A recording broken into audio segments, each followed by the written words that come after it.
Ah, looks like we're live. Yes, very good. Excellent. Maybe. I have to see. Everything's working correctly, so you have to bear with me for a moment while I test to make sure we are actually live enough. Everything's working correctly. Looks like it, so that's good. And we'll do a little popping out of the chat, and then I will proceed to talk about physics. So anyway, I did do the John Chappell Natural Philosophy something or other. They have some sort of room thing or whatever it is, and on every Saturday at noon, 10 o'clock Eastern. Anyway, and it went fairly well, and it's sort of interesting. There's people there who know some physics, so it is interesting. And the moderator is really quite tolerant of really good. He just puts up with so much crap.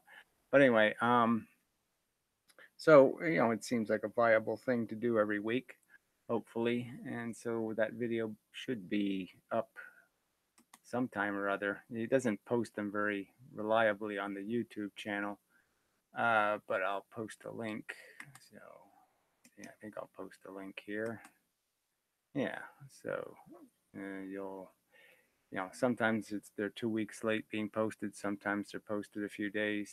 So as far as I've noticed, anyway, it's not a perfect thing. So anyway, it was an interesting conversation. I think I win, sort of. I mean, I did okay. Um, and so yeah, so that was good. And I'm trying to find my live window here. There it is. Okay, so I think that's okay. All right, so I figure I could always. The Danish physicist guy has been posting comments, but they're not showing up properly. This one was in the spam folder, and he's posted a couple others that I can't. I get notices that they exist, but when I go to the page, they're not there. I mean, it says one comment, but there's no comments. So anyway, this is on the subject of the Einstein photoelectric effect. And I've pointed out so many times this whole tipping point argument, and it just seems like I don't know how anybody can even argue with it. It's so fundamentally illogical. Um, the idea that if you wanted to knock something over and you have baseballs to throw at it, that if you throw the baseballs in the right frequency at the right rate, you can start the thing tipping and then hit it again while it's tipped and it'll tip over. But if you throw them slowly and the thing tips but it wobbles back to its original position, you won't be able to knock the thing over. And so, it's an argument about the thing you're hitting's momentum, and that the frequency at which you hit something can decide whether or not it tips over. It's not like you threw more baseballs, it's that you threw them in the right sequence. So anyway, so he says, where are you getting the idea that frequency is being related to intensity? Well, clearly that's what conventional physics is arguing, um, that the higher the frequency, that the light has somehow more energy in it. The whole point of the experiment is to show the ability of light to induce a current in a material has everything to do with the energy of the photon. So, you know, I don't know whether this is semantics or not, but arguing about the difference between intensity and energy doesn't seem very practical thing to do. Um, I would say that their argument is somehow ultraviolet light has more energy, and that's why it um, releases the electron. Where I'm arguing of course, it has more energy in the sense that there's more individual bits in the same amount of time that you're capable of exposing something to, but that a single photon, that is a single frequency of light, of ultraviolet light and infrared light, both contain the same amount of energy. If you just count the ton parts, the parts between the individual frequencies, the periods, if you count how many periods pass a given point in a given amount of time, if it's the same number of periods, it would be the same amount of energy.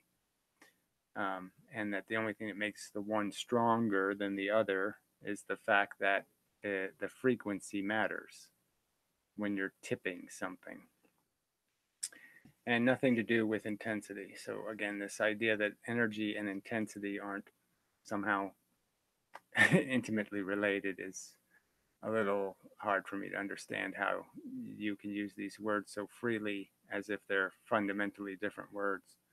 If the photons have an energy in excess of the work function, so this is all their technical jargon, the work function. Again, it's not about the work function in the tipping point argument. The tipping over of something is an event, and it really won't have how much work you do. It's how you apply your work. So you have to apply it efficiently for you to accomplish the task. And so it has nothing to do with any absolute work where the work is always the same no matter the circumstance.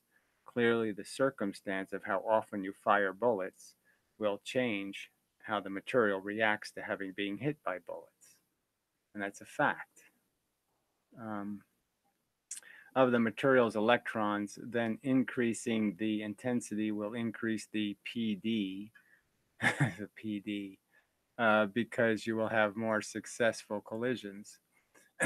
So I don't think it has anything to do with the number of successful collisions. It has to do with the fact that higher frequency will accomplish the task where low frequency won't, because you can't tip the electron out of its position if you allow it to go back into its position before you hit it again. So if there's a lapse in time between when the tons of the photon hit, if the frequency of the light is too slow, then the first end of the photon, so to speak, hits. And if there's too much of a time delay, then the electron moves back to its position and you can't knock it out because you just keep allowing it to go back to its original position. But if you hit it while it's already moved and you hit it again while it's moving, then you can knock it out of position. But it isn't necessary in actually producing the current. Well, this really has nothing to do with the current in the sense that you obviously have to move the electron to create the current. All right, if the photons don't have sufficient energy, so again, using the word energy, we're talking about frequency, they have to have sufficient frequency to kick the electron, not energy. To overcome the work function, then no current is produced, regardless of the intensity. So he's talking about the number of photons. And there's nothing I'm arguing there. Sure, you have to have the minimum number, but what the clear implication is that you need just one photon of ultraviolet light to kick the electron. So this is about just what one photon's doing. And the only thing different about the infrared photon and the ultraviolet photon is the timing of the hits. I think it is, I think of it in terms of, well, no, you think of it in terms of tipping. Okay, I don't need your advice. Anyway, think of it in terms of buckets in a well. And again, so that's this is the whole problem with physics, right? Is that you get glued to your analogies and you think there aren't any other possible analogies for what an electron is. An electron isn't water in a well. An electron is something in an unstable position. Okay, so it's a lot more like a statue that I might tip over. It's a lot more like an obelisk that can be tipped over. It's not a bucket of water you pull out of a well. It's in a fixed mathematical um, magnetized position, magnetic position. Anyway, buckets of a well. If your ropes aren't long enough, then it doesn't matter how many you have. And again, I'm not arguing anything else. So why are you implying that somehow I'm arguing something else? I'm not arguing that you can tip an electron out with infrared light. I'm not arguing that. What I'm arguing is it's not the There's nothing, there's no, it's not the more bullets argument that's the important part. It's the speed of the bullets, not the speed, the amount of time between impacts is clearly all that matters here. If your ropes aren't long enough, then it doesn't matter how many you have, you won't be able to receive it. So again, I don't need this argument because I'm not arguing anything else. I'm not arguing that infrared light can tip electrons. That's not the argument. I've never made that argument. It's the same with photoelectric effect. It doesn't matter how many photons are hitting the material. If the don't have enough energy, they can't release the electron. So again, he keeps using the word energy. No, if they don't have the right frequency, that is, if they aren't coming at the right rate. So again, this isn't about the strength of the bullets. It isn't about the power of the gun.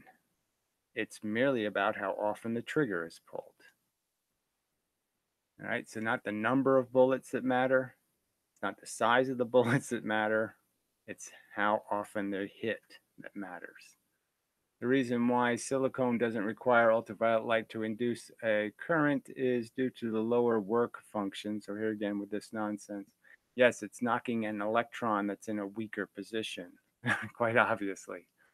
Think of this as buckets being in a less deep well. Yes, I don't need to think of it that way. I already have a perfectly clear understanding of the circumstance. So, I mean, I sort of just feel like saying fuck you to that comment. Patronizing and not very insightful. So his other comments don't show, so I can only read part of them from the little bell thing, which isn't terribly and doesn't give you much. So he says at some time code, but momentum is a vector quantity. You can't conserve it by firing something of equal mass and speed in the opposite direction. I don't even know how that even relates to anything I was saying, so can't do much with that. But quite obviously, we know that you have to apply force to undo a force you already possess. So if you possess momentum, somehow, if you want to stop, you're going to have to apply a force to stop you. And the force is going to be, you're going to have to essentially push matter faster in the direction you're going. So you get the equal but opposite reaction to slow you down. So you have to fire something faster. You have to release speed in the forward direction to slow down in your forward direction. All right, so in another comment it says, so the force bits, he's quoting me, are actually just some form of fundamental particle. Well, I don't know how you can miss that. I mean, on the websites, the entire background is arrows. And I say it over and over again. Yes, it's the smallest thing are all these little force bits. That's why they go with the speed of light. The smallest things can go the absolute speed. The big things can't go the absolute speed. Yes, it's a fundamental, elemental bit of force.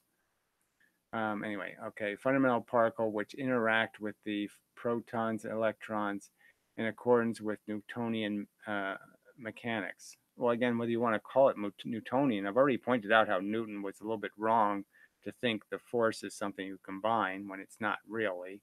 They're individual forces and they're induced individually. In gravity and in magnetism, it's an induced force. It's inductive.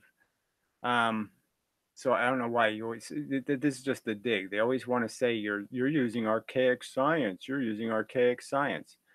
Well, it's only archaic in the sense that, yes, it obeys simple rules. Like if I throw a tennis ball at a 2x4, that physics has been the same for 10,000 years. Okay, that physics isn't something new or, quantum mechanical. So yeah, in that sense, it's that simple. The element of force hits the electron either absorbs the force or it reflects the force.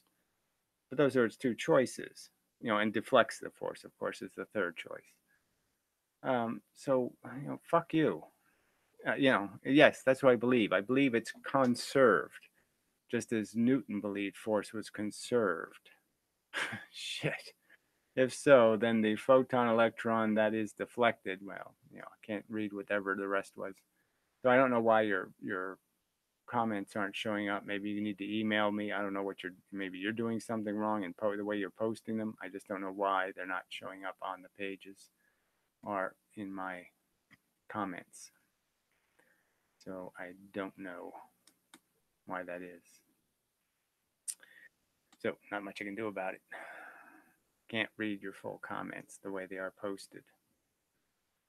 YouTube sucks and such. All right, so that's done. And let's see if we have any chatters yet.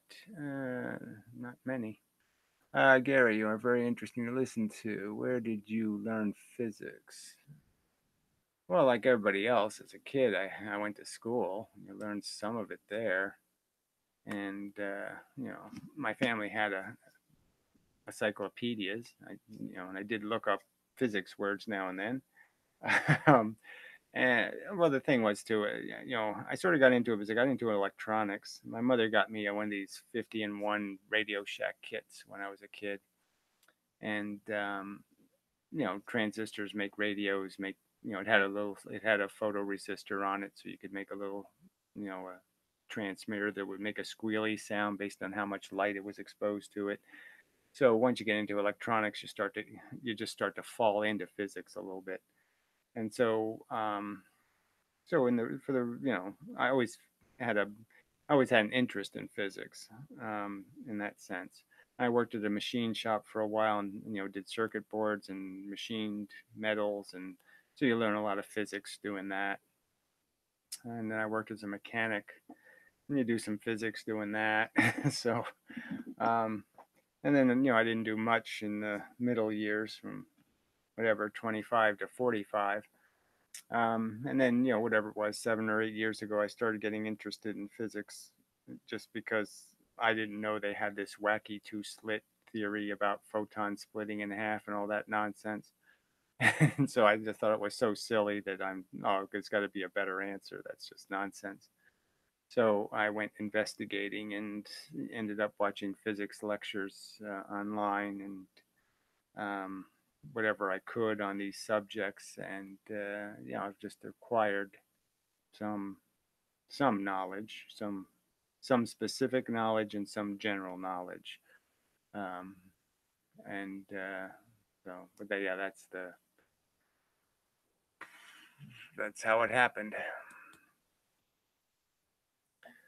Uh, yeah, well, I'm not really self-taught. I mean, obviously, watching MIT lectures isn't, it's not exactly being self-taught. Um, certainly no personal instruction, that's for sure. But you watch lectures at Stanford, and you watch lectures at Yale and MIT. You can't help but learn something. I mean, they're pretty smart people at those institutions.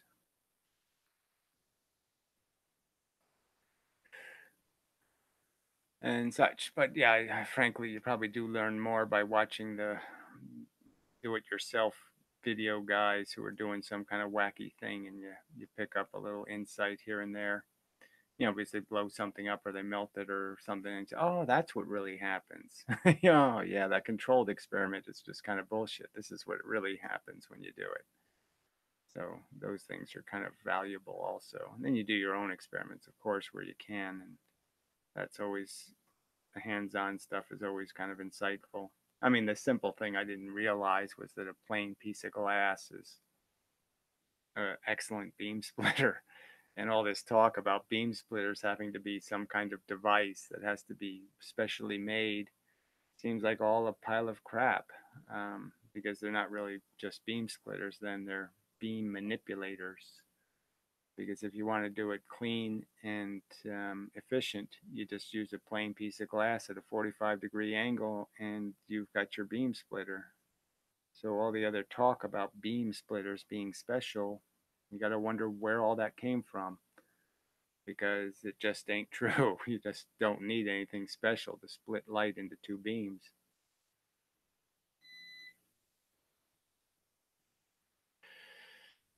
Yeah, mine was 50 in one, 4 in 1. That doesn't sound like much. What do you get with a 4 in 1? Uh, yeah, it's too bad that stuff doesn't, it's too bad that, yeah, I'm just saying it really, really did pique my interest.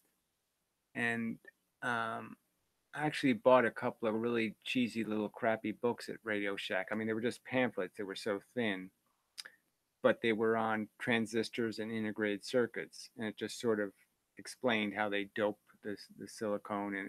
So it was just really quite interesting that really stuck with me. It was written simply. It had nice illustrations. It was written for a kid, and it was readable, and it was like the Dr. Seuss version of physics, and and so they were. I have to admit that I read them over and over again, and that stuff did stick.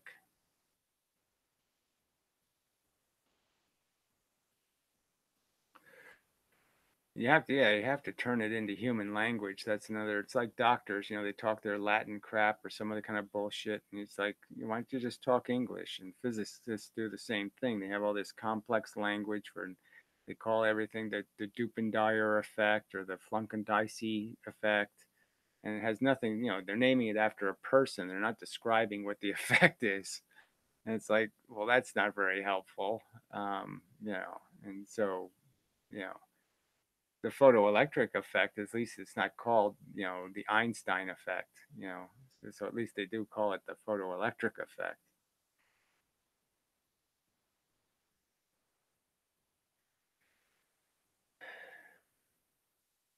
Yeah, well, the cheap lasers are just amazing. I was, when I was working in a machine shop, lasers had just been, like, commercially viable lasers had just been invented, the laser diode, and they were $25, and they lasted about 7 hours. you know, so that's the first lasers, like, we really wanted to use them in our control devices, but it was like there's no way you could make it cost effective because they just burned out too quickly, and you had to feed a ton of voltage into them too. I remember, like, some of the best electrocutions I got were on the circuit boards that fired up lasers.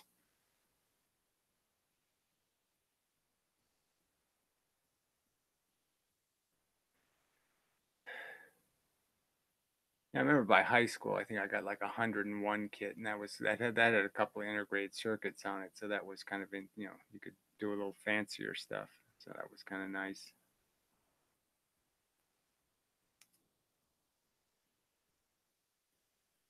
But I was also getting way too busy by then, so I didn't have as much time for fucking around doing physics experiments.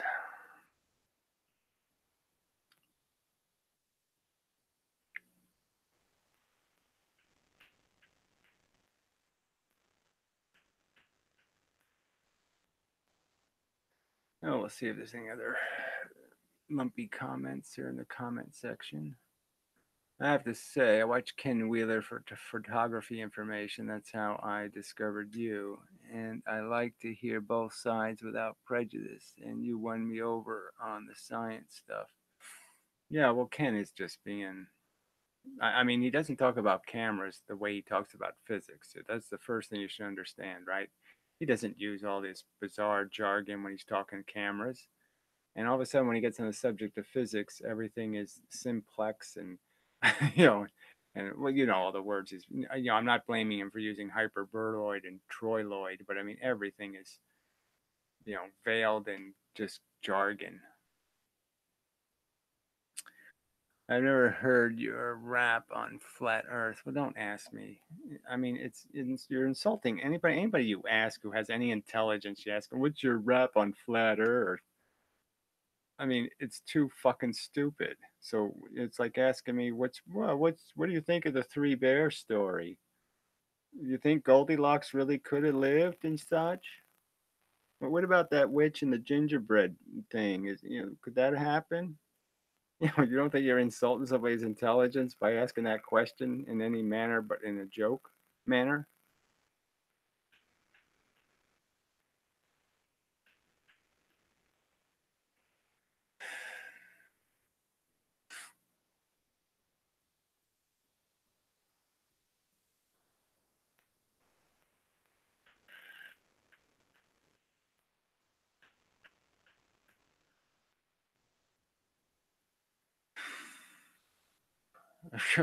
Yes, so it's as bad as, asking me, ask a physicist what's his rap on Jesus or something.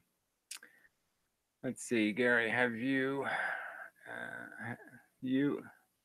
this is written poorly, you ever look into the tired light theory about how photons might slowly lose energy over distance via interactions with matter particles? Photons are by just some other unknown process causing redshift we see in galaxies.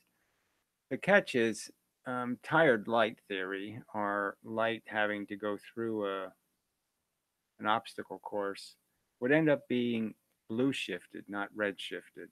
So that's the problem. You slow light down, you'll actually blue shift it because you have the same number of components being pushed out into space, and those components are getting contracted by the slowness, and therefore you have more components per square meter, which means you've increased the frequency, not decreased the frequency, which means you have blue shift instead of red shift. So if you're going to use the argument that light has got some sort of speed issue while traveling through space, you have to find a way where the light accelerates, not decelerates. Decelerated light would be blue shifted. Let's see. Yeah, still with the flat Earth. So I'll go back to my regular crap comments. So Christopher James Roland, fuckhead. Particle. Wow, I thought we evolved beyond the particle analogy. It's not an analogy. It happens in the real universe. Bowling balls hit bowling pins. There's lots of things in the real world. Asteroids actually do hit planets and bore big holes in them. There's real world examples of the fact that physics has matter in it and force in it, and the matter and the force interacts. And because you believe the force is magical, okay, well, that's your business. Little pieces of unicorn piss. I thought people were way past being morons who are incapable of rational thought, but apparently not. So then he says, regular light question mark photons. You have got to be kidding. Yeah, right. Sorry, yes, every 99.99% of experiments demonstrate a real physical event, and I've got to be kidding because I'm convinced by the 99% of the evidence. All right, and then some idiot, Thomas Hood, show us a photon. Well, why don't you show me one? I want to see a photon. Well, I want to see a bucket of ether. Show me a bucket of ether. Are photons material? Yeah, that turns out that way. At least there is something. I don't know if they're material. I just know there is something, not a nothing. There's nothing, and then there's something. The photon moves in a bunch of nothing. It seems to me Ken has a deeper understanding that you can't grasp. Yes, he has a metaphysical, religious understanding that it's like grasping diarrhea. I'm really not interested. All right. I don't understand all the downvotes. You have your own ideas in physics. Blah blah blah blah. Blah. Well, you should, you don't understand the real world is full of trolls. Well, sorry, but yeah, it is. Yeah. What if photons are gradually being absorbed? Uh, well, then you would end up doubling the frequency of the light or something. So it wouldn't be a shift; it'd be a huge shift. So I don't think that could do it.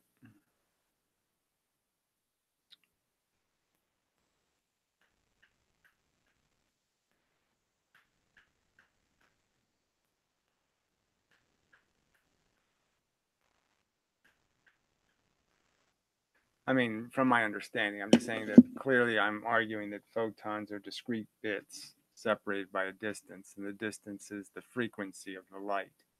So, no, I don't think you're going to explain redshift with uh, something obstructional. It's it's created at the source and it's created at the receiver. The receiver and the source shift the frequency, and you know, so it's created shifted if the object is moving that's creating the light, and it's made shifted by the object who receives the light and shifts it. So it could be that we're shifting the universe because we're spinning or something like that.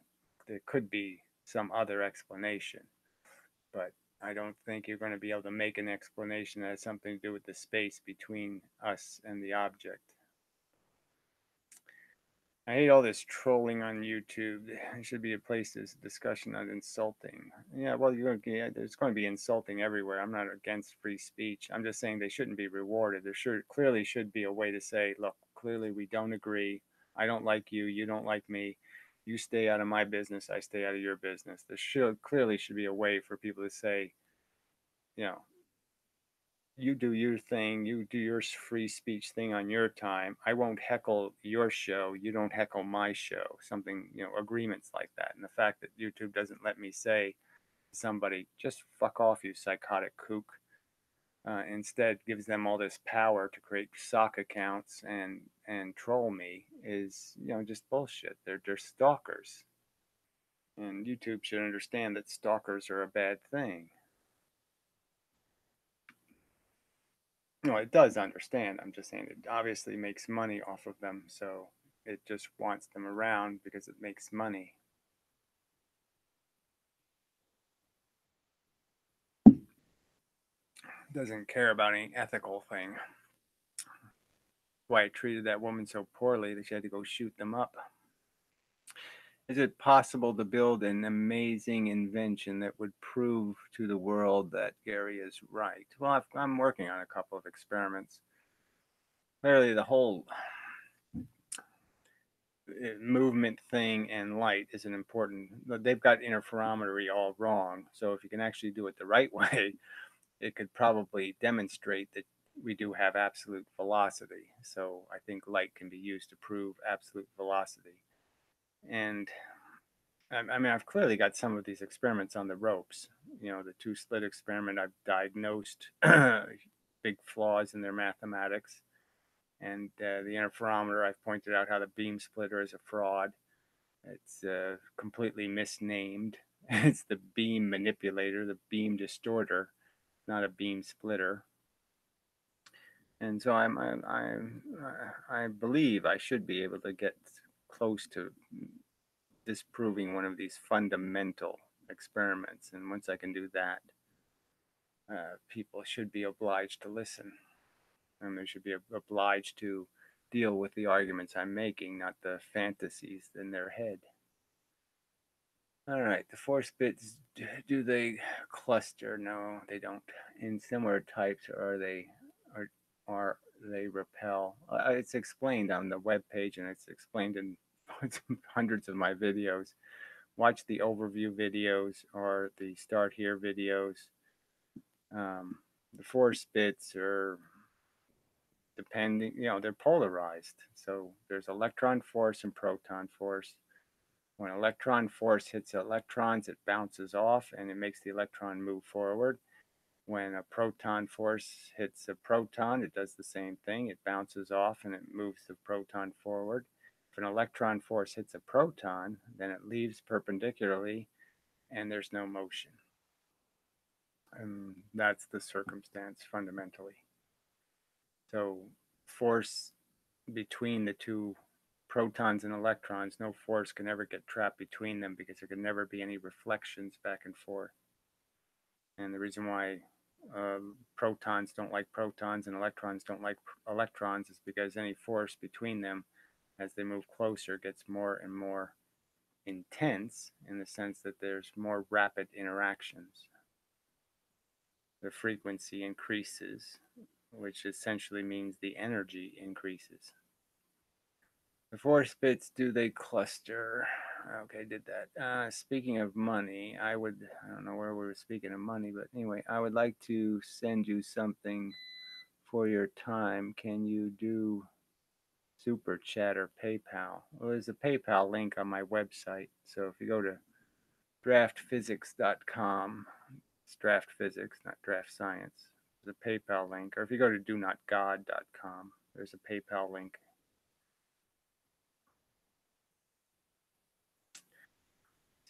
I think my PayPal email is paypal@inmendum.com. So if you know that, just use that. But anyway,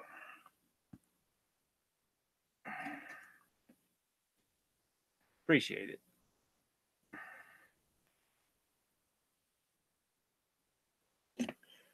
Money does help.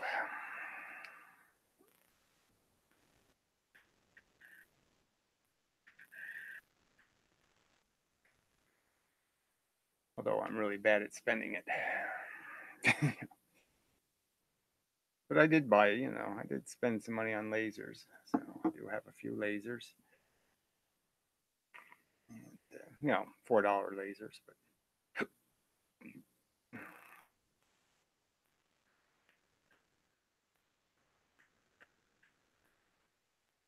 I would like to get one of these cube style. I have one half of one. But I'd like to get a couple of prisms and try different glues between them, and you know, test different beam splitters. They charge you. It's awful expensive to buy a good beam splitter. It can cost you 40 or $50, and you know, I ain't paying that.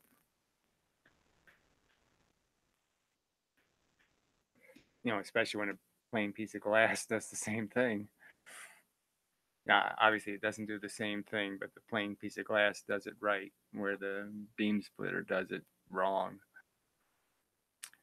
I just sent your PayPal. Thank you for your effort. Appreciate it. Thank you.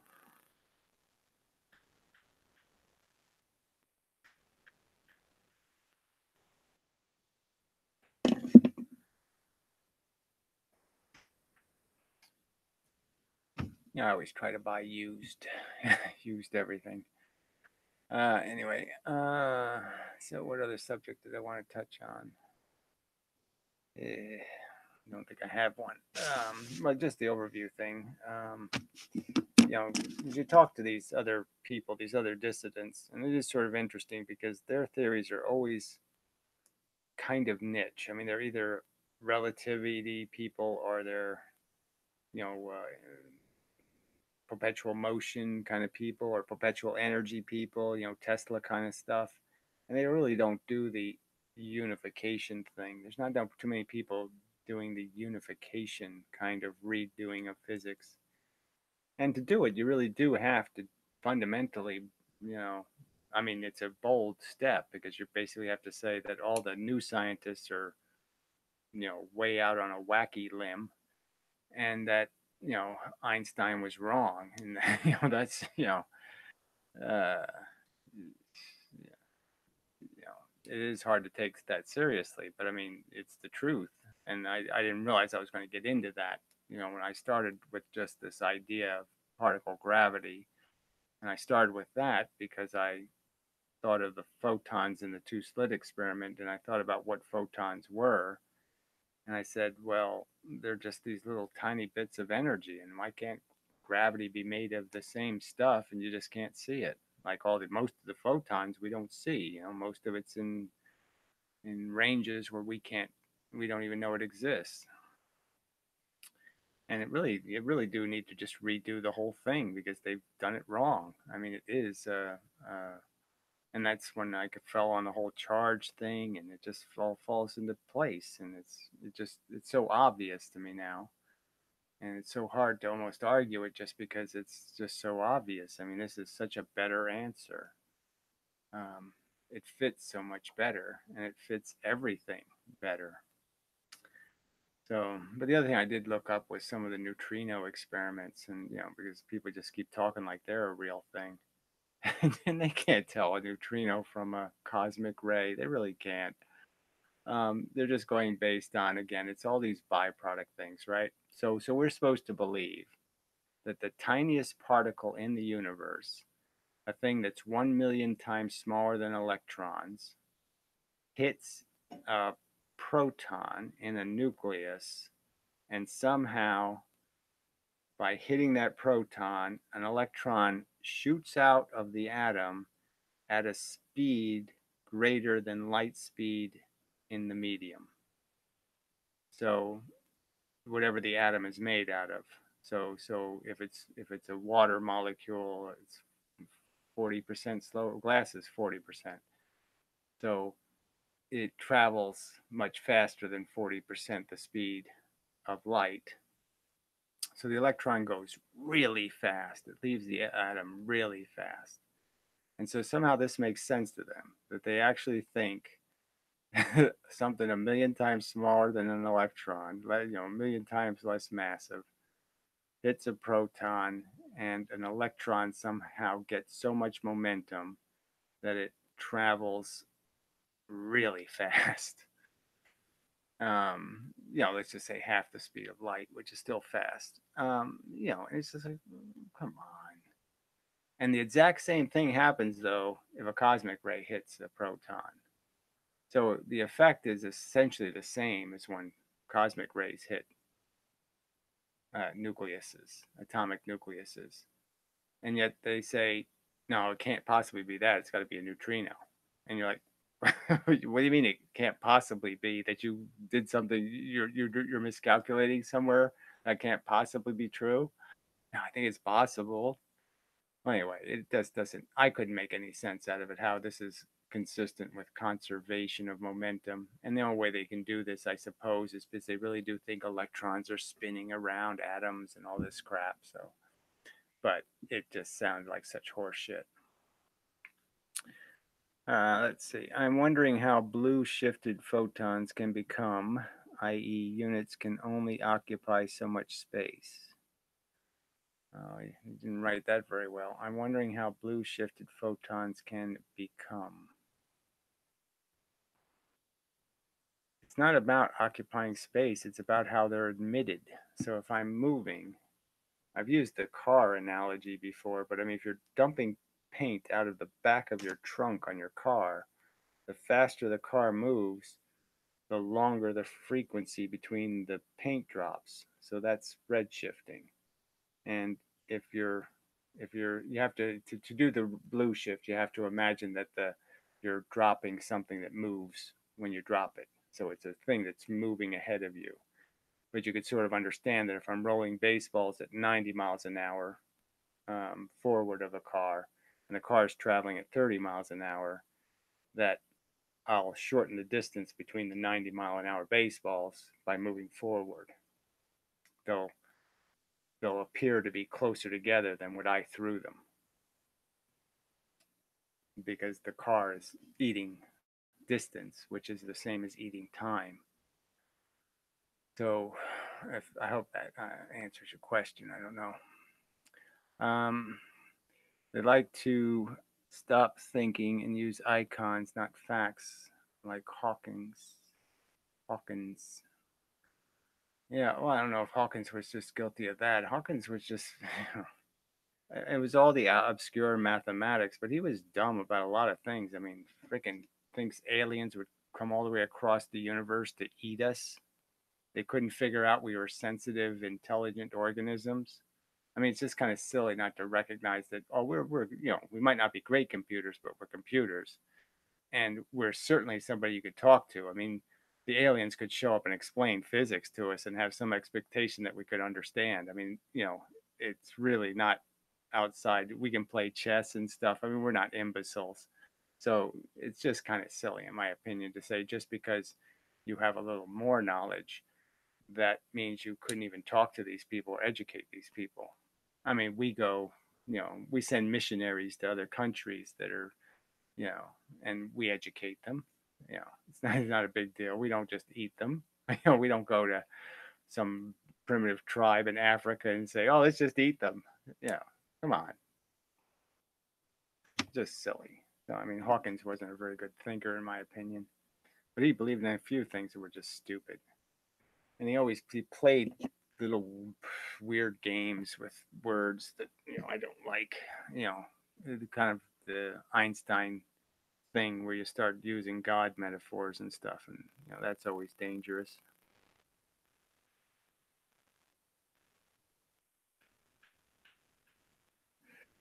Is it possible for a small group of people to use particle gravity to make a huge red button. Yes, well, that might be a big side effect of doing this physics stuff, that I might figure out, how to unravel the entire universe.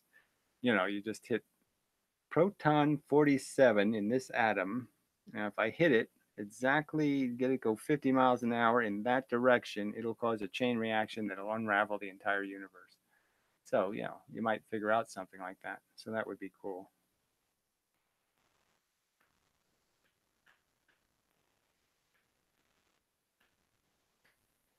Yeah, interpretation is a tricky word, because I don't, these aren't really interpretations. I mean, this idea when you're getting causes and effects wrong, it's something else. It's not interpretation. It's like they call the Copenhagen, they call it an interpretation. In many worlds, an interpretation. It's not really an interpretation. It's a,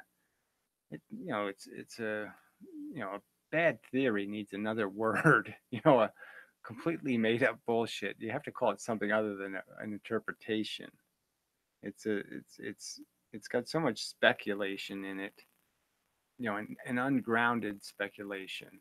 I mean, we need a word that says ungrounded speculation. That isn't overtly the word bullshit, but I mean, you know,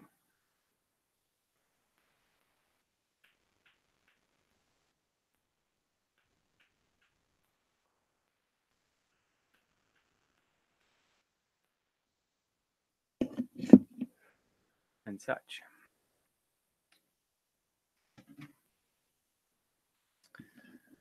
Let's see. There are comments here. I haven't been too many comments. Especially the 3 questions I asked in the 3 question videos. Not one, not even an effort for anybody to explain those 3 problems. Your use of the word cunt is perfect. Well, that's, of course, I'm good at a lot of things. Let's see. Why do people go to such efforts debunking others? Well, you don't understand why people would, like, if they knew there was a bus driver that didn't know how to drive a bus, that they would maybe make an argument that the bus driver shouldn't be driving the bus. I don't think there's any reason for people to be concerned that everybody's walking around with a loony, insane perception of reality. It doesn't bother. It's okay with you. People are completely deluded and fundamentally retarded because they have no clue what planet they're actually living on. And that doesn't bother you, Paul? If I knew true field theory, even the word field theory is stupid because there's really no fields. They have to be made of something. Then I would focus my efforts on explaining in an easy way to others. Yes, well, that's what I'm doing. These attacks say more about the aggressor than anything else. So here he says, I would focus my efforts on explaining in an easy way to others. And he thinks Ken Wheeler is doing that, which is hilarious. And he provides no background evidence for anything. It's just amazing. People are just so fucktarded. Yes, Hawking's had a lot of that wacky crap. Wormhole shit, and what was the other? I know he had, I don't know whether it was the bubble universe stuff, and he had oh yeah, I just I'm not remembering all of the crap, but he believed in a lot of stuff that's just really silly.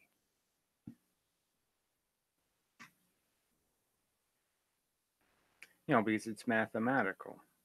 And their math is you can see the simple flaw in it.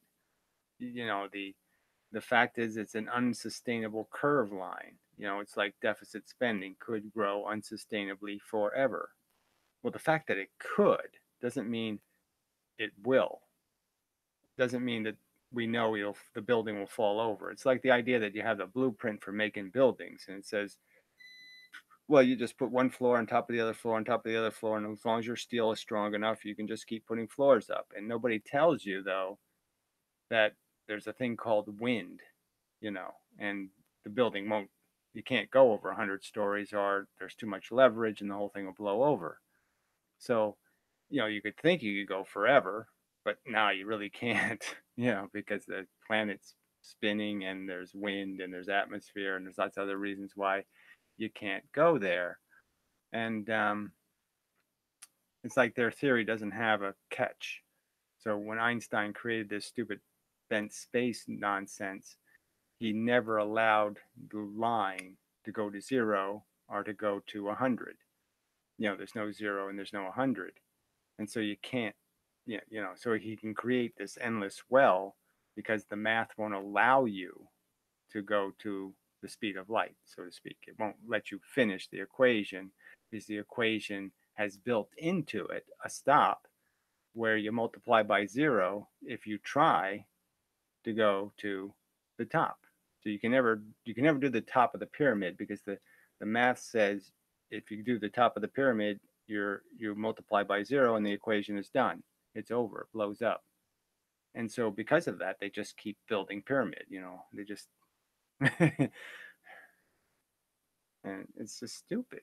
And so, Hawkins was guilty of all that, in my opinion, fantasy math, where you create these endlessly deep holes that could never exist in reality.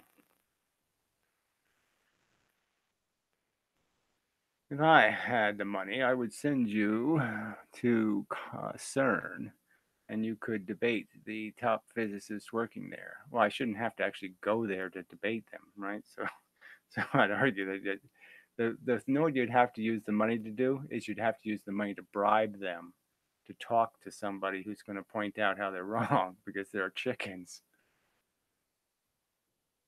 I mean, I've attempted to bribe people with a physics degree into conversation, but so far no success. Um, you know, I've offered people that have a YouTube channel with more than 100,000 subscribers $5,000. Yeah, but Ken Wheeler wouldn't count. Yeah,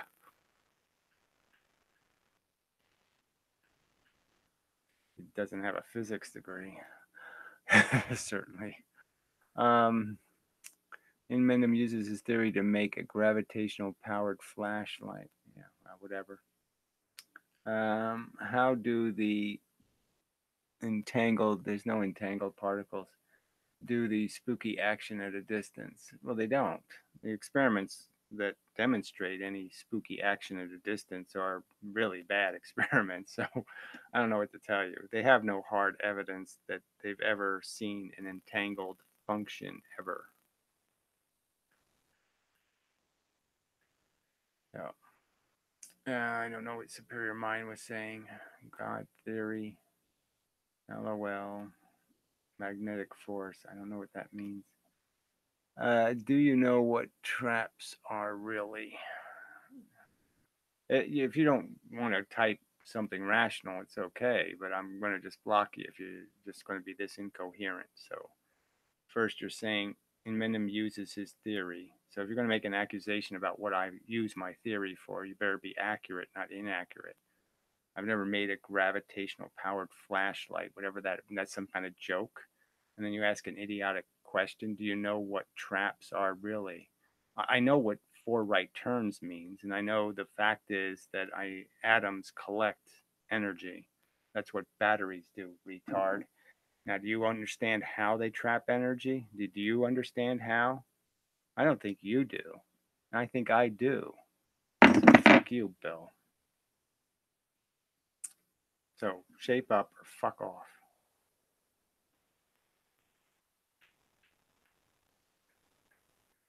Have you recently found any new YouTubers worth watching? Well, if I had that,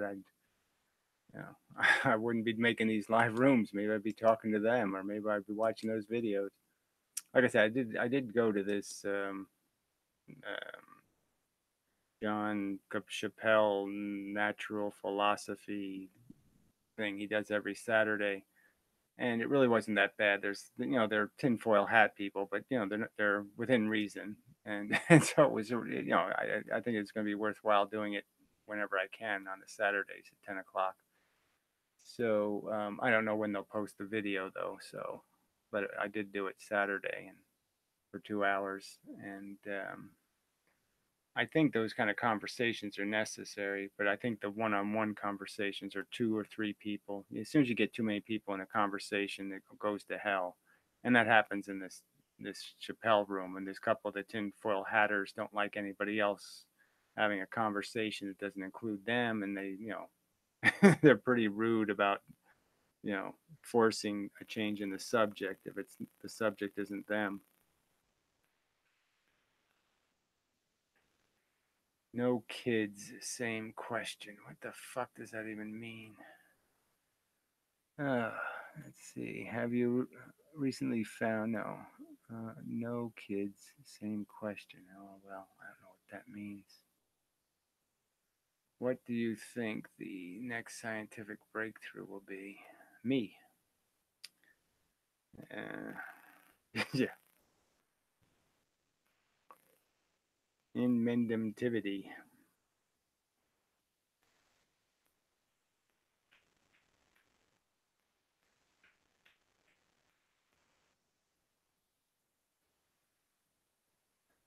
Have you seen the new fiber Ionic smartwatches? I had an extra 300. I'd buy one. I don't know. Fitbit, Fitbit Ionic. Yeah, I don't know what Ionic exactly means, but whatever. I like smartwatches. I have a $7 smartwatch, and it even has a little camera in it. Yeah, yeah. So it's okay. Um, but yeah, I don't have a smartphone, so I can't use a lot of the smart features. But yeah, no, it doesn't take very good pictures, and it doesn't do anything very good, but it's nice to have.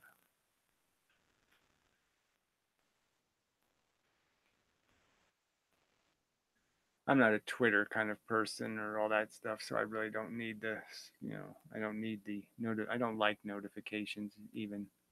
I like to go find out if I have some obligations I have to take care of. I don't like my obligations, yelling at me.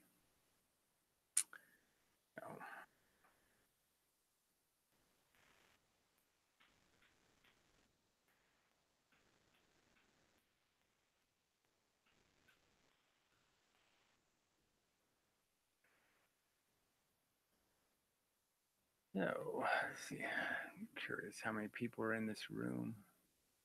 I've run out of comments.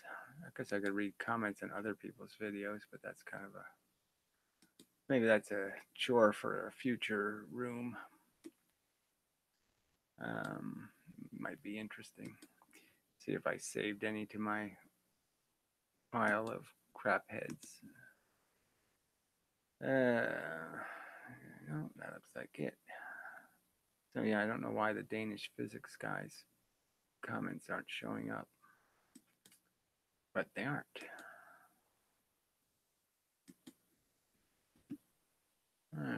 Let's see. I have to be tired. I have to be tied to my cell phone for work, so my smartwatch is a godsend. Yeah, I understand. I'm not saying it's junk. I'm just saying it's. I mean, having to recharge it every day is kind of a bitch too. But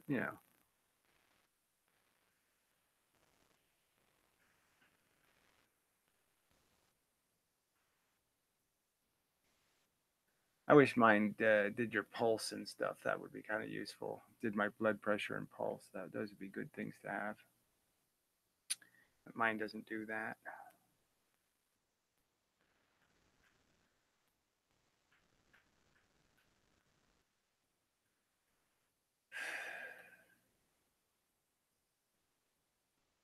Have you seen the Hubble pictures that supposedly show a galaxy lacking?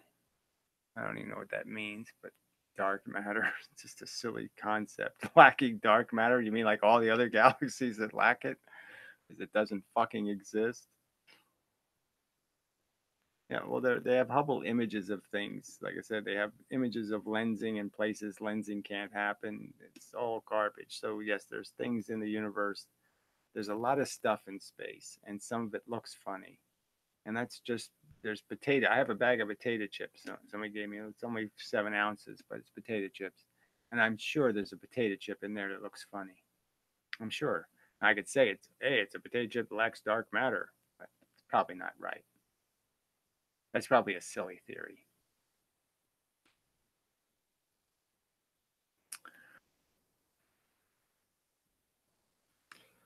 Let's see, the quantum picks they now are pushing in the next big thing. How do they work in your theory? The quantum PCS. I don't know what that is.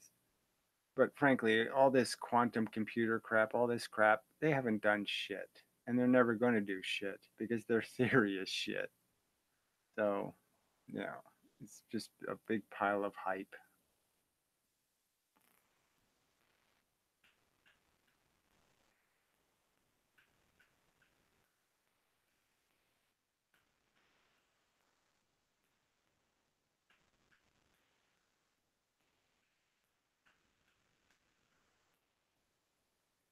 Well, dark energies doing the opposite of dark matter. Dark matter is pulling things together, and dark energies pushing them apart by some, you know. So yes, it sounds kind of silly, right? Yes. So dark energy is expanding the universe, and dark energy is somehow collapsing galaxies. But both theories are shit.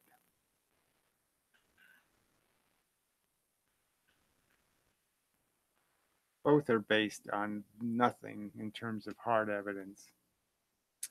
They have a weird potato chip, and they're just going, well, it looks like, Mother Lord of God to me. It looks like Mary, Mother Lord of God. They're just like, it must be Mary because it looks kind of like Mary. Well, I know her nose is too big and she has four eyes, but Mary could have had four eyes, because they didn't have photos back then. I mean, they're just, they're just I mean, really, professional physics people are tinfoil hatters. I mean, they will go anywhere, they'll make up anything.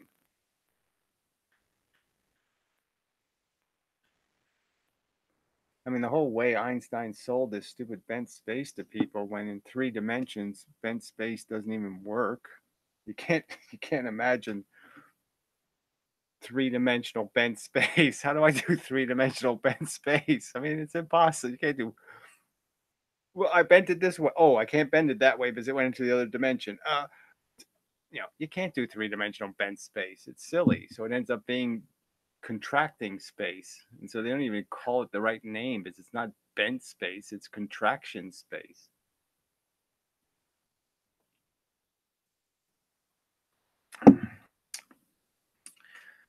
I've heard of the name Rupert Sheldrake, so I'm sure I hate him. I hate everybody. Which physicist do you think has been more accurate in his theories than the rest? Well, you'd have to go with the one who's been the most humble or the most careful. Bill Nye is semi careful, um, but the talking heads are all, out there and emphatic. I mean, Degrassi Tyson, I don't think even has any theories. I don't, I mean, he's just a conventionalist. So, he's just defending the written book. He's not elaborating any on it. He's not very inventive. But Lawrence Krauss he's way out there, and Green Guy is way out there, and Michio Kaku, he's cuckoo. I mean, he's just nuts. Yeah, well, the standard model is they should call it the wacky Benaki model because it's just they've turned it into such. I mean, they got 100 of these little wacky particles whacking around. I mean, it's just such crap. I mean, anti-particles and annihilations, and then they'll admit they're not even annihilations. They admit nothing gets annihilated. I mean, it's just they use the word annihilation, and they admit it's not annihilated. It's still there. We just don't see it doing anything. It's been rendered moot as an event, but the stuff is still there. Dark energy, dark matter are just magic nonsense made up to fix broken math. Yeah, well, it's more worse. It's broken. assumptions. Their assumptions that premise their math are wrong. And so, yes, they're trying to make the wrong assumptions right. So they're just going to keep trying to find these photons bent by gravity, and it's a stupid theory. And yeah, and their math is just such a lie. I mean, I didn't realize that they cheated twice in the lensing math. First, Einstein's silly idea that the photon thinks it's getting hit by twice as much gravity because of time dilation. So because it thinks it's getting hit by twice as much, it is getting hit by twice as much.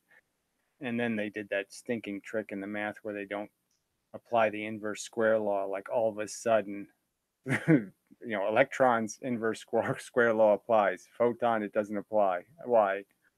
No reason except, well, the math isn't any fun if we can't let photons get lensed. And the only way they can let them get lensed is they have to get rid of the inverse square law. So yes, Tyson is a hype man. Yes, Unzucker is good. I don't know what an Unzucker is, but I'm sure I hate him. I'm sure. And T. Huft, I don't even know who that is, but you probably should post links if you're going to bother with that stuff. But giving me half names isn't really that helpful. Why are they any good? Um, so I don't know what altoposis is good. I don't know why you people think they're good though. Why do you think they're good?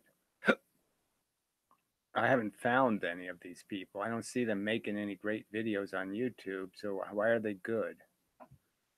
Sean Carroll will sometimes admit a lot of this is all just BS.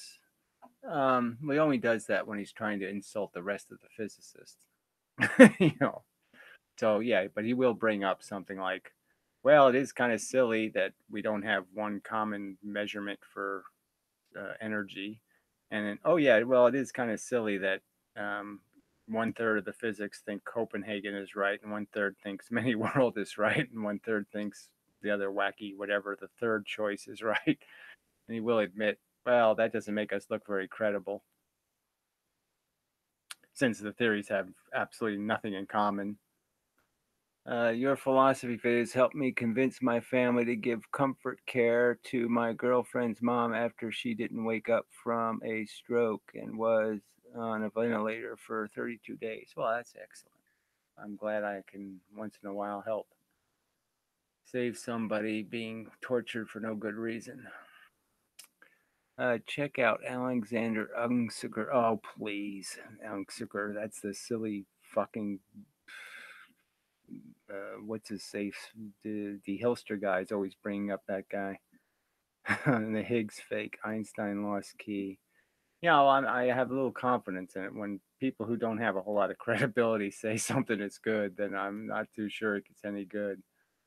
But I mean, you could argue the Higgs thing is, it's so complicated. So you can argue that every single particle they found in the last 10 years is a fake because it's all indirect evidence. I mean, quarks is all indirect evidence. They didn't see any quarks. They've never seen a neutrino. Again, as I just explained earlier, I mean, this whole neutrino crap is, made out of experiments where they're just assuming the existence of this thing. And it could just be that it's cosmic rays and they just don't want to admit.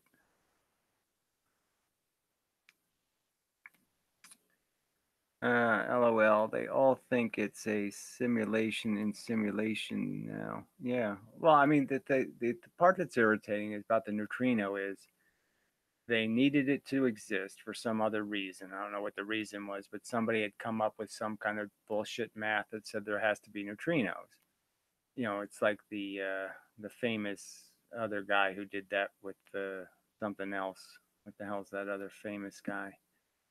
Um, and so yeah, and so they went out looking for it, and they deliberately misinterpreting the evidence just to say here's confirmation of its existence because, well, as long as we assume they're not cosmic rays, I mean, so yes, as long as we assume they're not cosmic rays, they're neutrinos.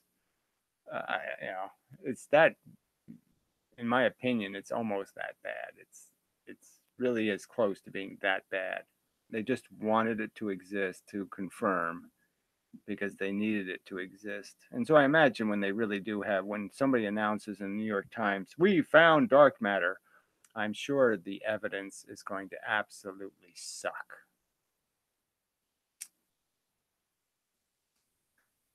Let's see. I don't like that word, autopussius or something. What does that say? Auto whatever. Well, thank you for the link anyway. I will record it for future use. But I'm not too confident. Not too confident.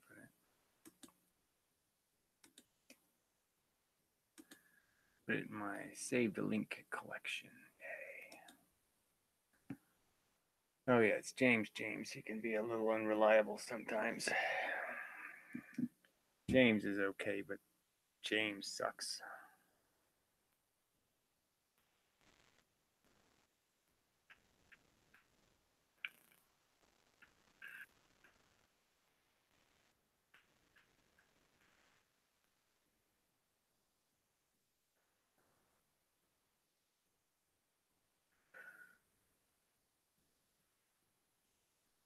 So anyway, it might be at least something for me to debunk. I'm sure I'll hate it. Everybody disappoints me a little. Like the guy at the who moderates the room I was in on Saturday, Franklin, who uh, I like that he's sort of a materialist, but he's also an etherist. I just didn't think he would be an etherist, but yeah, he's just another one of these ether nuts. Just don't know why people cling to that shit.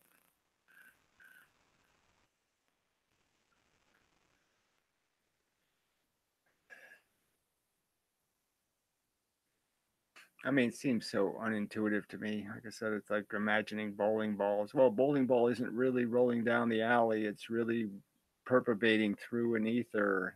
You know, no, I don't think so.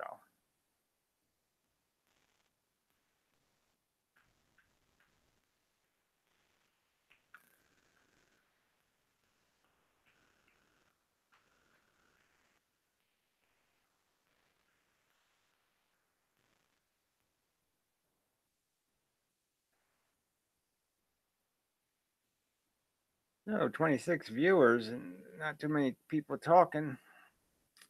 I know it's late on Sunday. I guess you're all drunk. Yeah, got to start drinking to start the work week, right?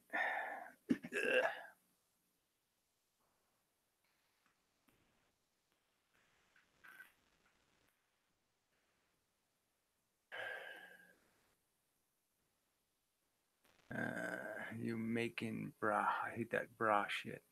I don't like you, Bill. You're very trolly. Ain't your bra.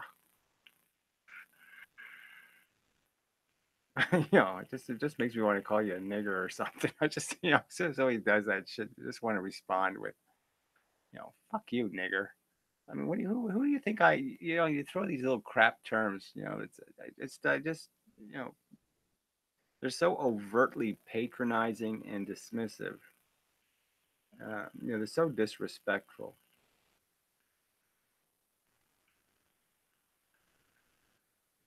I mean, you walk up to your old man and go and say, you jiving, brah?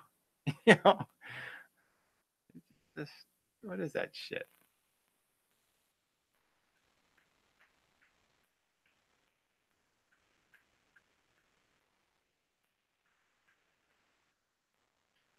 I don't even know why this stupid Hammer guy is so interesting to people. Isn't he a Trumper? I mean, he he was a defender of the Trump election. I mean, come on. The biggest, the dumbest man ever to be president of the United States, the most corrupt, the most egomaniacal,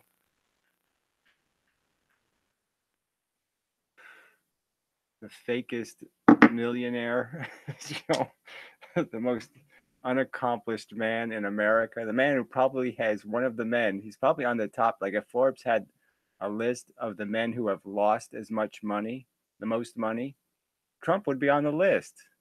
You know, he actually diminished his inheritance. He didn't increase it, he diminished it.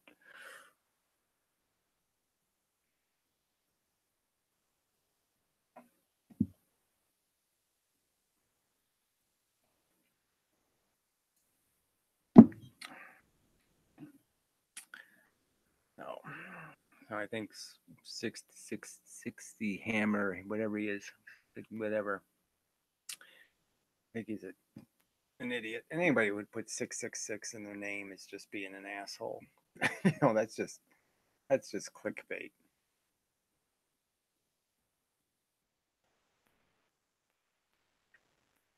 I'm badass. Well, no one's saying anything, so I'll give you a shot, Bill. But I don't know if your pop culture questions are going to be very interesting. Ask me, how fat do you think Oprah can get? I don't know. Is there a, will she have more gravity than a Higgs boson?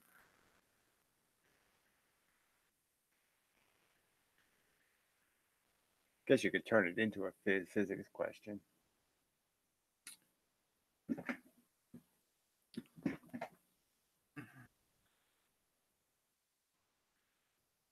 Let's see. Who do you like for political commentary on YouTube? No, I don't like anybody because the politics has gotten ruined. The liberals have gotten insanely silly, and of course the Republicans have always been scary. So there's just nothing out there. Everybody's an idiot.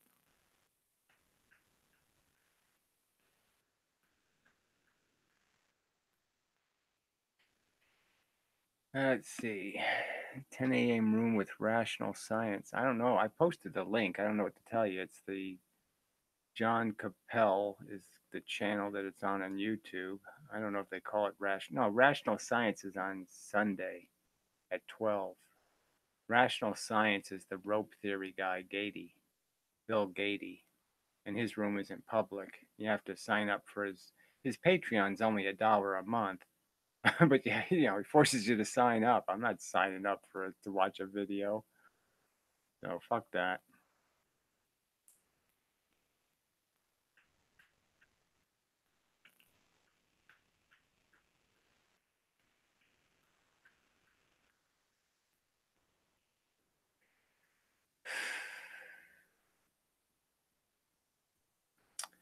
So a tap is a transgender anime character. Well, this isn't pop culture.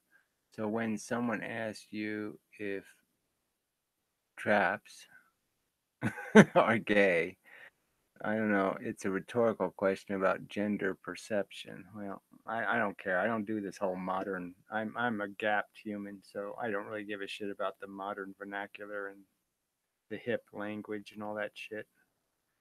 I just don't have any use for it. So acronym to somebody else who cares because I don't care.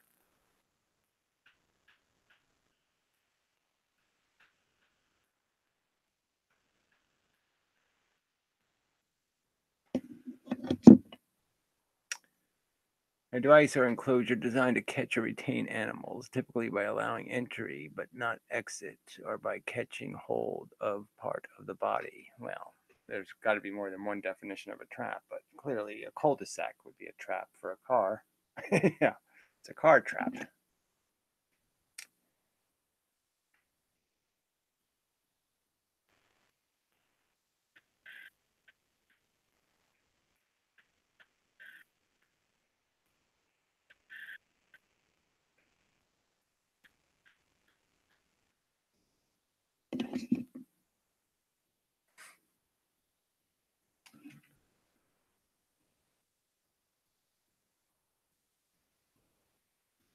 Now, let's see how many minutes we're in here.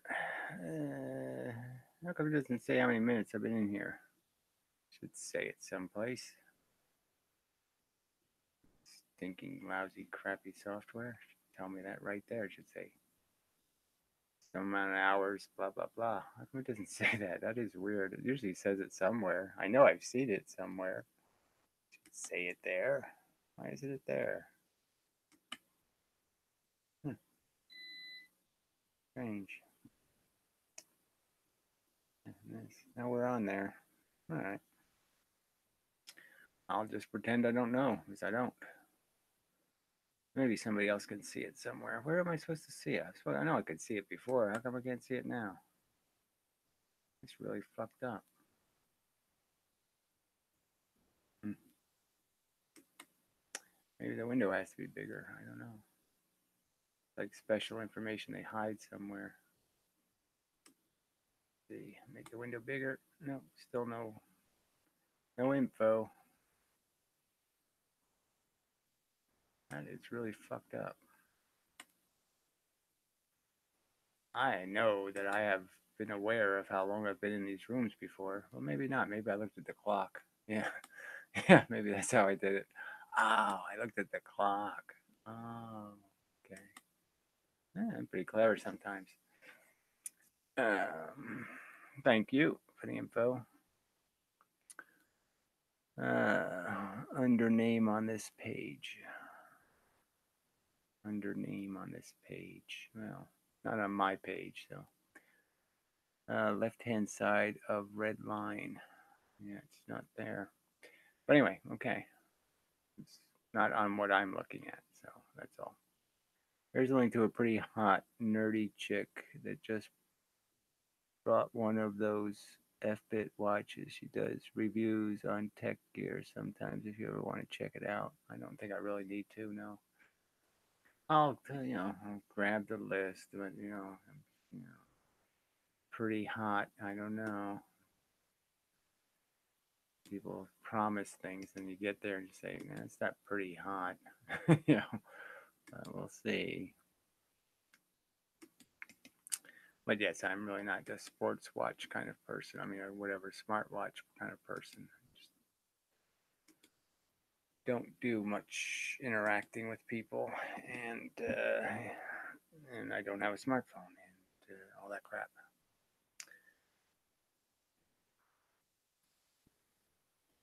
Ah, it's a trap.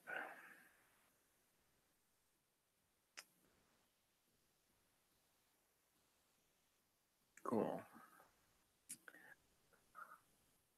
So, I hate to quit after just an hour, 19 minutes. So, I guess I have to stay here for a while. Yeah, I'm just sorry. I'm a little tired, so I don't want to sit there and read my notes or something.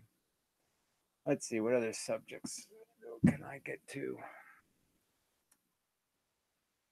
Um, I definitely have to do the writing thing. I have to, I really should try to make a simulation, but I just, it just takes so much time to program freaking uh, browser windows into doing it. Oh, not another Mathis bullshit. Mr. Mathis, sir. Yeah, I get called bra, and but if I was Miles Mathis, I'd get called sir. What do you think about what? What was it? UFOs. Oh, well, I'm sure Miles Mathis thinks there's UFOs made out of whatever the fake. I couldn't believe that he actually reposted a link to his old article about how Hawking's was a fake, merely because Hawking's dyed his hair and had some work done on his teeth.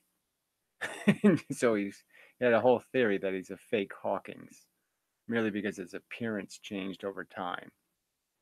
And sometimes his appearance improved, you know, just because he was looking so bad that he had to get somebody to do some work on him because he looked so bad. You know, I mean, it's just so rude.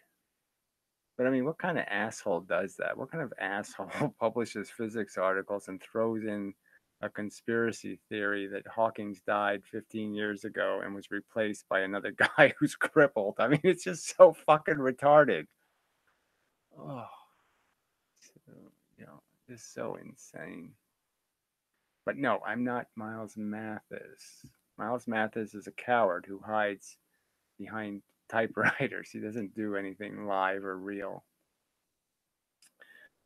And UFOs are tinfoil hat nonsense. Artificial intelligence doesn't mean anything. We already have artificial intelligence. It's called computer algorithms and stuff. Um, to create an artificial life form is another whole different idea. You make a feeling computer, then you're talking about something. But clearly, intelligence is just acquisition of facts and knowledge. And we don't need artificial intelligence to acquire facts and knowledge. So, an artificial intelligence is just going to say the same thing as a as any other informed citizen. I mean, you can ask him, well, what's your favorite soap? And the artificial intelligence will give you well, I think because it has lower fat content and higher ppfs and da, da, da, and he'll give you no reason why he thinks a certain soap is the best soap. But I mean, there's no special intelligence. So artificial intelligence isn't going to explain to you, well, you know, how do I feel good about having a short penis? The artificial intelligence is going to say, oh, you're just out of luck, fucker. Not going to be able to help you.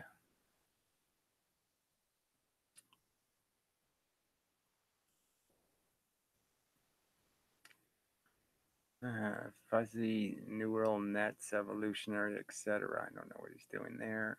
Superior mind, you confuse me sometimes. Learning systems, pattern recognition, yes. No underlying drives like lymph system. I'm just saying, if you don't have feelings, you can't be in any real way rewarded and punished, and therefore you're a whole different animal.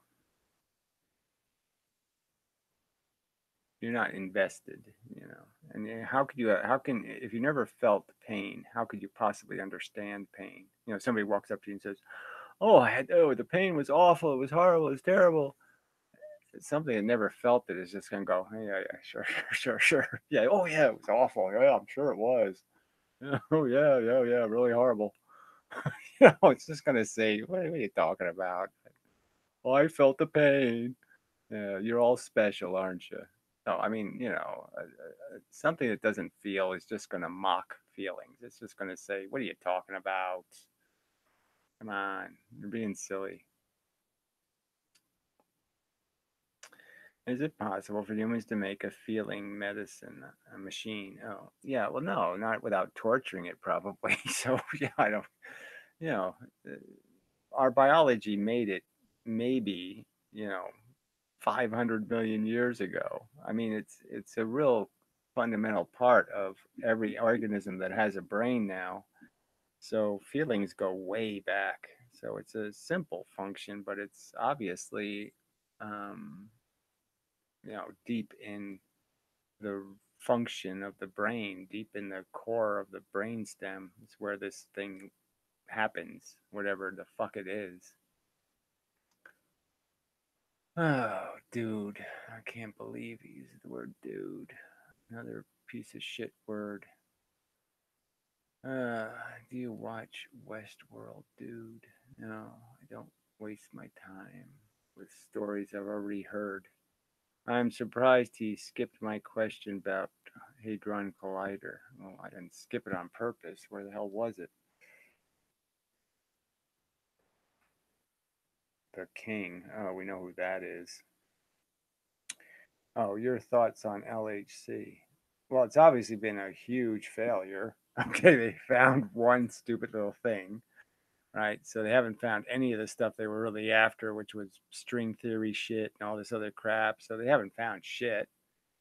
And big giant pile of money. And the shit they found, in my opinion, isn't worth anything. So because the whole standard model is silly anyway. This idea of a Higgs boson field, it's just stupid. So the whole thing doesn't. Their model sucks, and the machine they're using to make up more model-y crap is shit. It's like spending $32 billion to write a Three Bear story, and you're just like, oh come on, you spent $32 billion to write the Three Bears. I mean, that's all we get, the Three Bear story. Come on. Shit, I can do a lot better for $32 billion.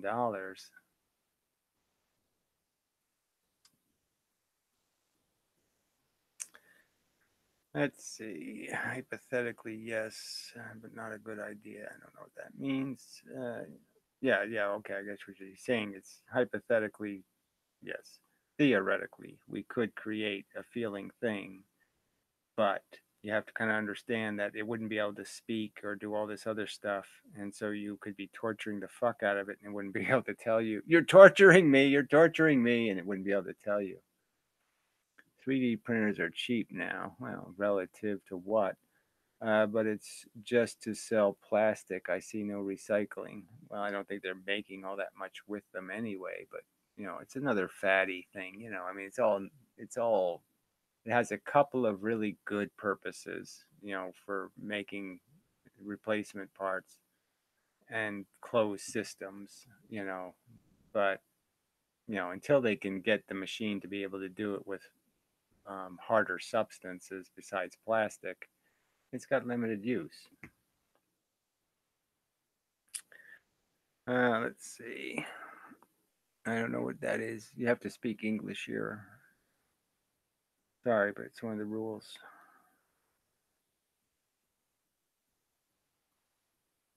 Well, you have to at least type in, you know, American characters or something. Whatever that shit is, I'm not going to try to interpret it.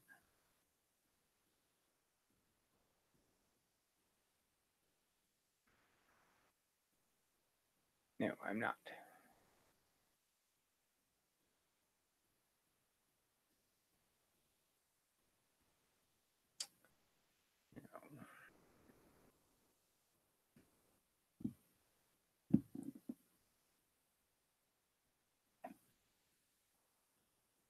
Um, this doesn't look good. Psychic pink puma phrases stole my lunch money, is what I says. Oh, isn't that cute? Well, I won't bother blocking him yet, but yeah, quite blockable.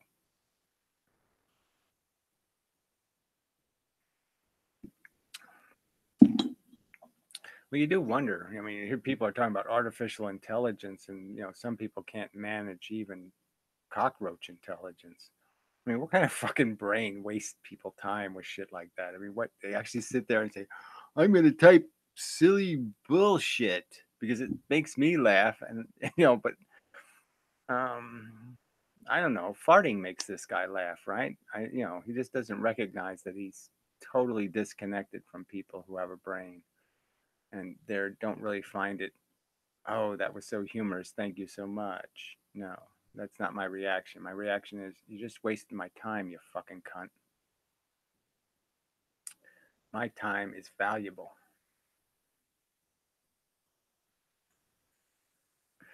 Well, light doesn't speed up after it goes through glass. It's just stupid. It never slowed down when it was in the glass. Ricochet rabbit. Light has to travel through the matter. See, glass is heavy. See, this jar is heavy. It doesn't have much liquid in it. It's heavy. The solid thing, glass. The light doesn't miss the atoms. It hits the atoms, and it has to travel between the electrons. It hits an electron, that pushes another electron, that pushes another electron, that pushes another electron, that pushes another electron. The electron pressure transmits the light to the other side of the glass.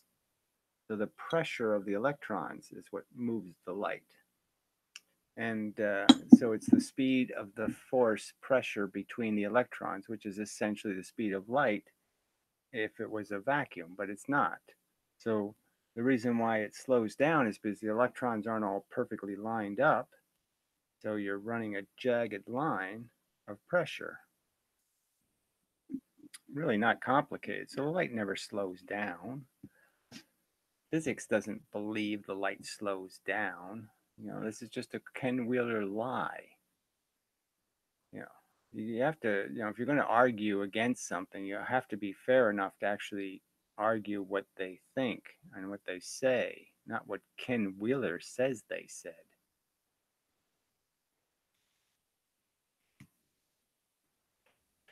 Matt, get back to UK. I don't know what that means. Haha, so true, but Google translation. Emendum is one to talk. Emendum is only one step from Ken Wheeler. Well, I weigh half as much as Ken. you know, my ass is lighter than his head. I mean, fuck you. You're an idiot. State them again. I can debunk your three questions. Well, I don't have to state them. They're in a video. Post a comment on that video. You idiot. I mean, what? You can't follow the simplest rules. Not the simplest, tiniest, confinement into it. You're saying you have your answers. Well, make your answers formal and complete.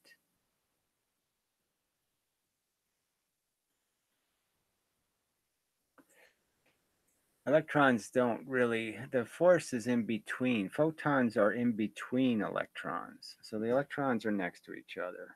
They don't like each other. There's force bouncing back and forth. When something hits the electron, then that compresses the force, which means more hits on this thing, which means this thing moves. And then that thing bounces, more things move. The force is in between the electrons. So the photon is actually the reflected tons leaving. So when an electron moves this way, you can see that the force would leave. And so when the electrons move out of position, force can escape, and that's the photon escaping.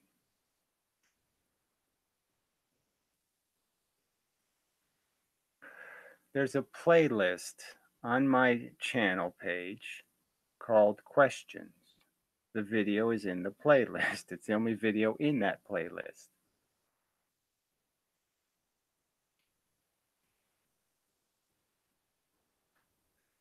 If you go into my video page, it's a video I made about 12 videos ago or something. I don't know how, it's not that far back. No, you have to do a little bit of the work, asshole.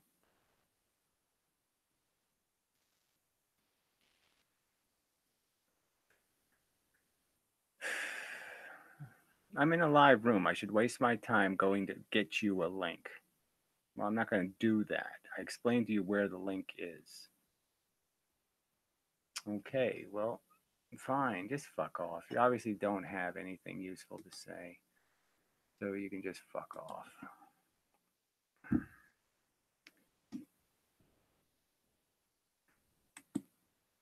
I mean, really, I'm hardly being unfair here. It's just, I mean, it's just, come on. Just wasting my time. Oh, I'm going to answer your questions. Well, where are your questions? Oh, how do I find your question? Yeah, come on. The fact that he doesn't even know the questions and he's claiming he has an answer for them. Sorry. Oh, I don't. What are your questions again? Yeah, I have an answer, but yeah, what are they? Yeah, okay. Sure you do.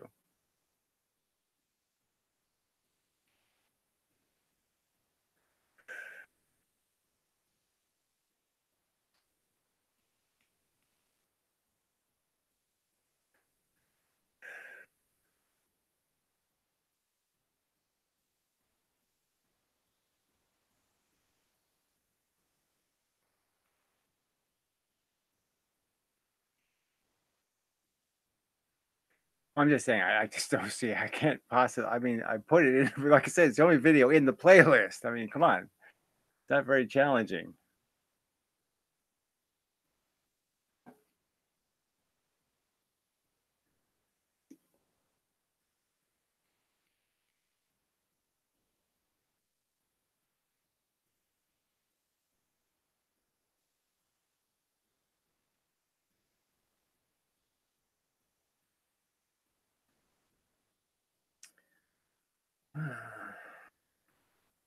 Yeah, I wish I had cigarettes. I want a real cigarette bad.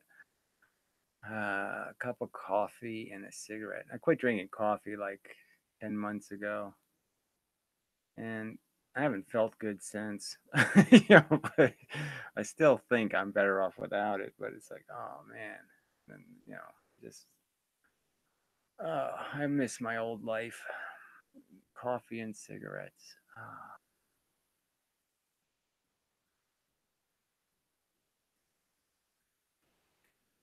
Let's see. I have no answer why they don't follow their own rules for photons. Oh dear, I don't know what that means. But you mean the inverse square law rules?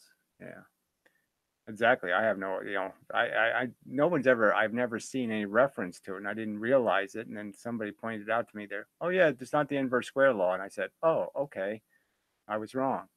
And I looked it up and I said, it's not the inverse square law for no reason. Why did I accept that? Because that's just bullshit. I thought there was a reason the inverse square law didn't apply. And there's no reason. It's because they need it not to apply.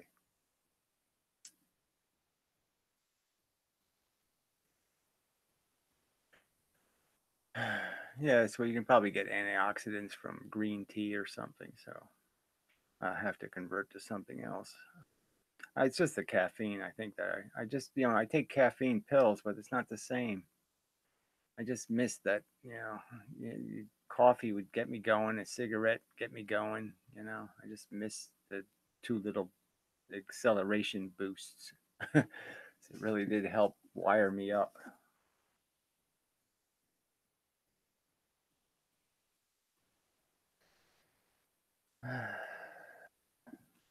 Yeah, so I'm going to start drinking green tea. I miss drinking something hot now and then too, so.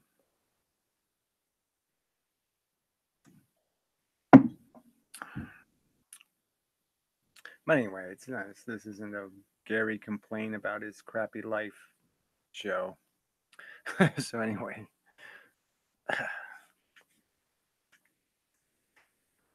I'm sure I would have my Nobel Prize by now, though, if I had cigarettes. They're such great brain food. A cigarette is just so good for the brain. I can see it all.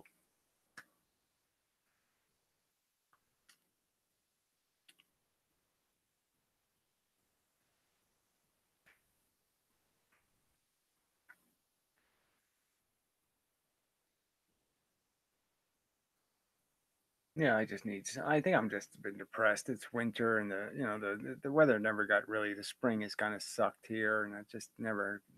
I need to get going. Get more active, and I think I'll be better. I think I'm just in a malaise or something. What's everything? It's politics is so bad and everything. See, there's just nothing to feel good about. Everything sucks. The world has just gotten so much suckier in the last year or two. It just sucks. Well, everybody's an idiot. Can't even watch the news. It's so childish now.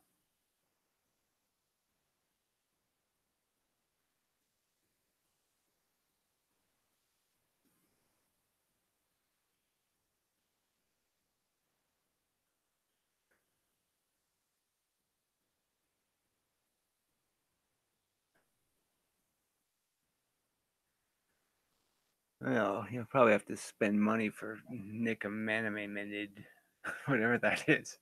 Nicomaniminid. No, I don't have a Patreon, and it's irritating me because why does this work? I mean, it's so backward, you people. I mean, you could just give money through a PayPal link, and then most of the money goes to the person, and it's good. But go through Patreon, then you're just paying another middleman. Why do you want to pay another middleman? It's just so unnecessary. It's such an unnecessary step, and just stealing the money. And I can't do it for that reason. I just can't. It's too stupid. I'll do a Patreon about raising monies to destroy Patreon because the Patreon is stupid. I mean, it's a stupid idea. It's just stupid. I mean, PayPal lets you, if you want to give somebody $5 a month, PayPal lets you do that. PayPal lets you do time payments. PayPal lets you do all that shit. You don't pay. Patreon is completely unnecessary. It doesn't have a function. It just steals some of the money. I just like I said, it's like throwing money in the toilet. Why would you agree to throw more of the money in the toilet?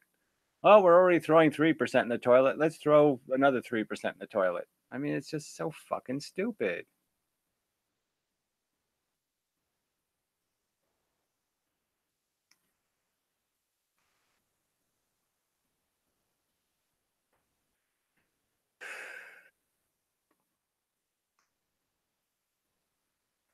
Are you friends with that dissident science dude? I hate that dude word. You're really going to piss me off. Did you ever join his group? No. Well, I had the one discussion with him and I kind of tried to get him to stay on the subject, which is conventional science is the thing we should be attacking. Because as soon as we start talking about each other's ideas, we all look like lunatics.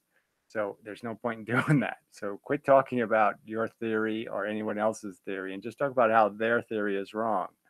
And he wouldn't go for that.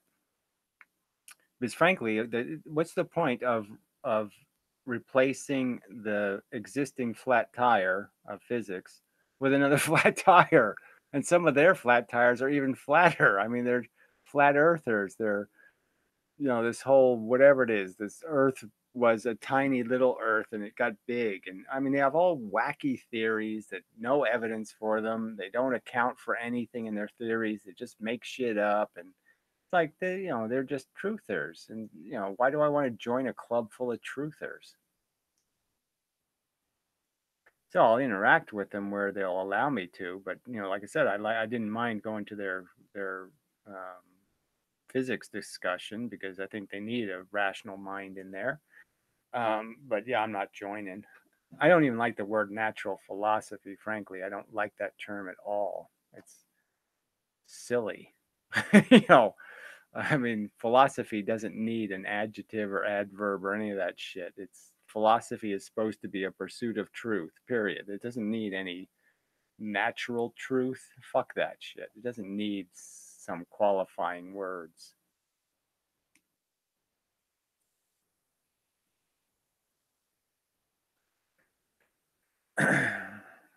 Yeah, one is well, they're particle theories and all kinds of pieces. I mean, they have some third degree gravity thing that's supposed to be moving c squared. That's how fast it's moving, c squared. Come on. Oh, please.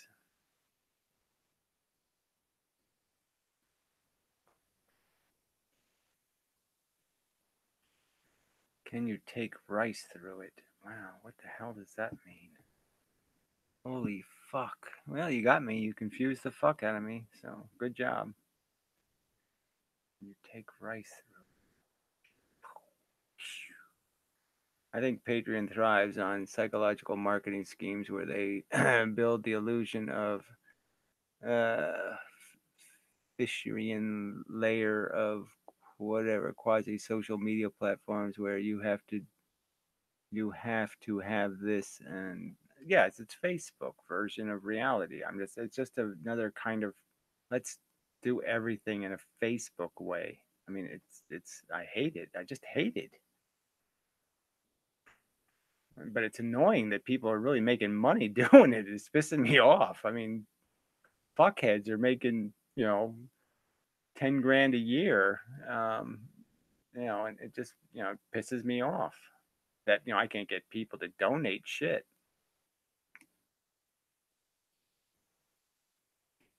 But it's all right. I don't you know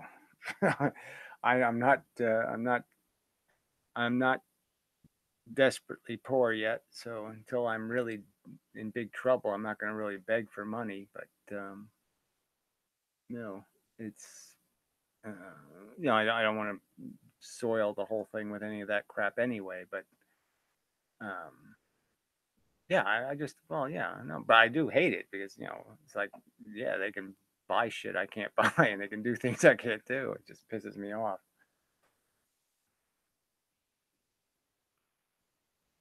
Rice is the separation of space and time. I don't know how that means anything. I don't know. I've never even heard any term like that. It's all operating on a space-time belt of stars. I don't know what you're talking about. This must be flat Earth jargon or something.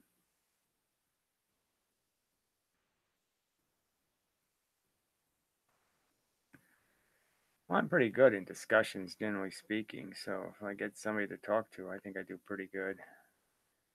I'd like to talk to the Jeff Yee guy again, but I have to somehow. I tried the first time to try to turn the subject into things we could agree on, and I just, it's just very hard with the ether theory thing to find common enough ground. And his theory now is so into all of the quarks and the upside down quark and this quark and that quark, and all that physics is just so tangled in bullshit that I just don't, it's not much fun to discuss because it's all based on highly complex complex and confused and perverse mathematics, and there's just doesn't really have anything to do with doing physics, in a physical sense.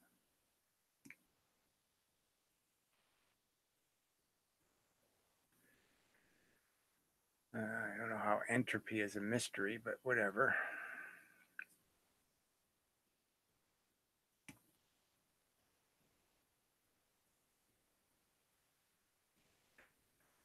I like all that stuff they come up with, quantum foam, you know. Who could take something like that seriously? Quantum foam. I mean, what? You know, Gizomatics. Why did they come up with gizomatics?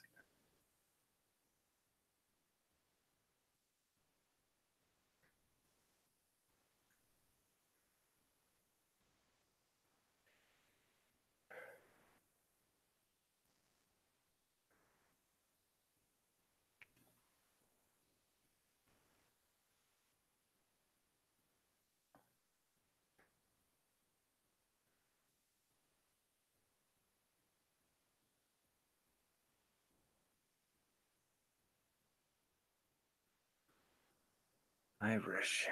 Interesting. Question mark. I don't know what that means, but anyway. Go ahead, have your secret code conversations. You don't have to include me. It's all right.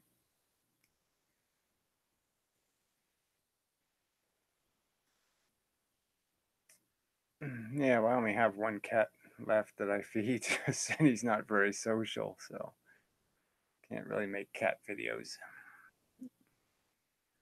All the good cats are gone. Well, the other cat isn't a bad cat. He's just not very interesting.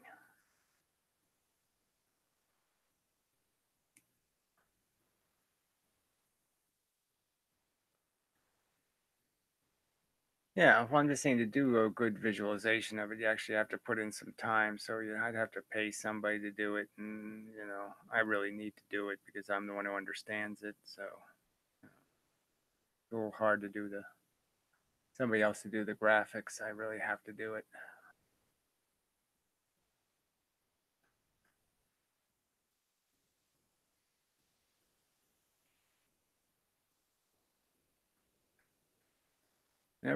Too late to make cash, my friend. Market and target your channel. Yeah, fuck that.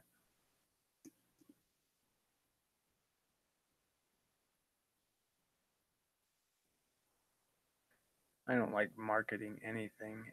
I don't like anything that's marketed. So I'm a open source, keep it simple, stupid kind of person.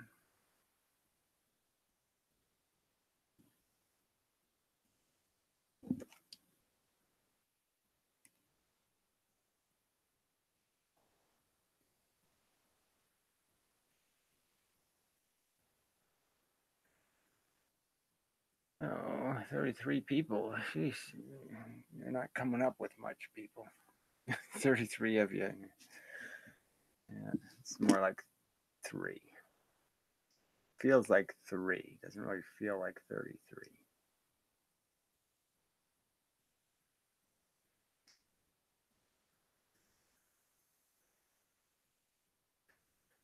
Yeah, well, whatever. If it's about marketing, I'm just saying it's just about fooling people. It's about people who don't really understand what they're joining. It's just cultery then, in my opinion. The McDonald's cult, the Starbucks cult. I mean, it's just nonsense.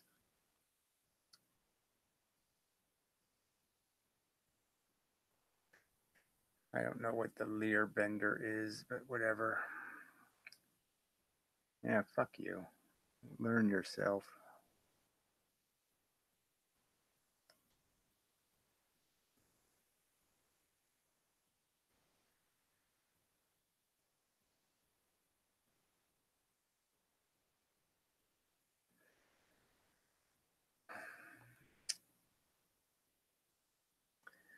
Yeah, a 2D model is all I need because, you know, I'm not breaking any 3D rules. I don't have any bent space to fuck it up.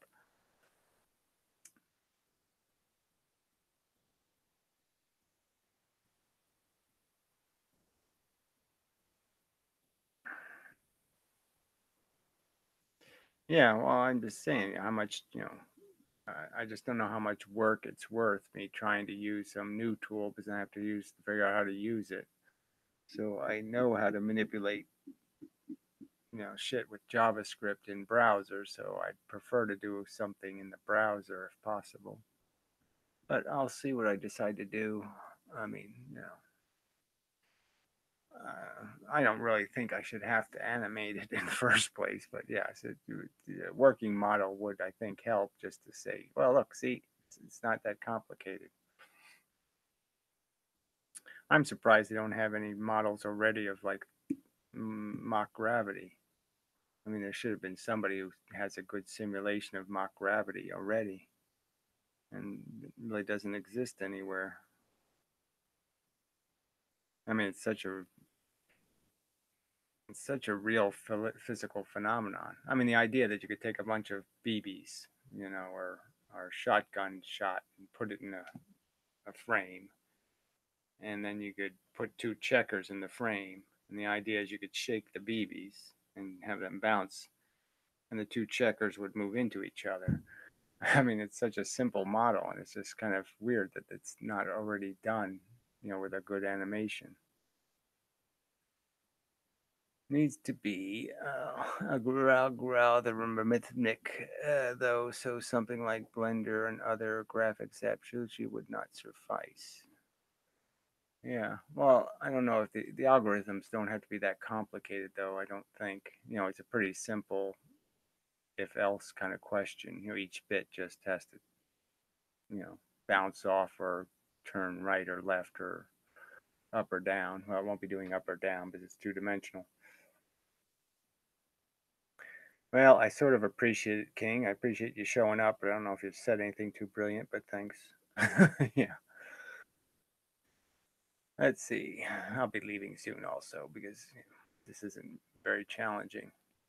Hasn't global warming gotten out of control enough for everyone yet? My city is flooding for the second year in a row. Having just experienced strange weather. Question mark. Well, it's actually been a little better. This last two seasons haven't been all that. I mean, we had that streak of like 7 months in a row where we had record warm weather, but I mean, obviously they're all broken. Like February was way too warm, March was way too cold. I mean, it's backwards. February we had February temperatures in March, and we had March temperatures in February. I mean, it's that kind of thing is happening. I did see one simulation once, mock gravity, but I've not been able to find it since. Yeah, it's hard to find this stuff too. That is the irritating part. And, it's out there, but you can't find keywords that pull it out of all the rubbish out there.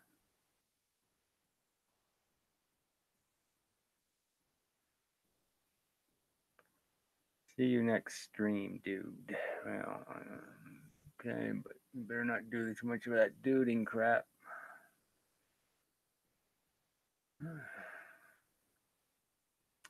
Have you heard of Ray Kurzweil? Yes, he writes novels or something, doesn't he? I mean, he's a science fiction writer or something.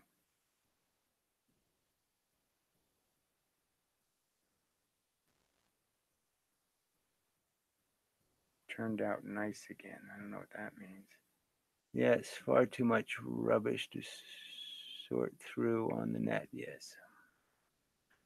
Yeah, it's getting worse. I mean, Google sucks. you know, I've been saying that for years, but the search engine is actually getting sucky.